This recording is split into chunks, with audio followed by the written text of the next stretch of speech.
Dear students, so today we will see that how to find the blank spaces in the data we are provided, right? So in this data, you might see that there are some blank spaces, but if it is more data and if it's like huge data, maybe 10,000 records, it would be difficult for us to find the blank spaces over there, right?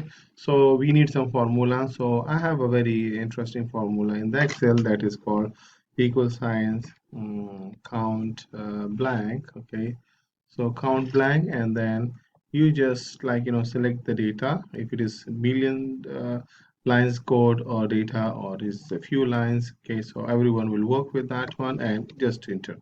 So it means that we have 11 blank places over here.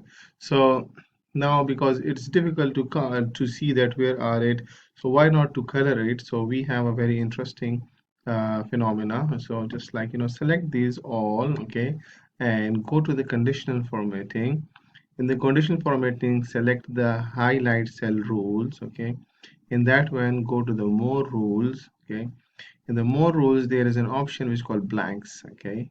There are other options as well, like cell value. If you give you some cell value and you color it, or specific text, or dates occurring, or no blanks, or errors, or no errors. But just for time being, we go for the blanks, and we give some format. Like for example, if I want to make it red color means there is no value is missing over here, right? So, and then I click OK. So now you see over here the values, missing values. You can see that 11 values which were missing, it is giving that color, right? Okay, so and moreover, there's another very interesting function which is called IsBlank. So IsBlank is a formula in which it will tell you whether the specific column or cell is blank or not blank. For example, if this is not blank, right? So it will return false value, right? So it returns false value.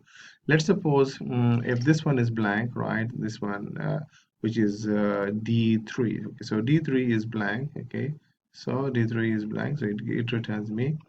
Okay, for example, D3. Okay, so it give me like true where yes it is blank. So true means like yes this is blank. Okay, so these are options we have it, right? So you can try another one.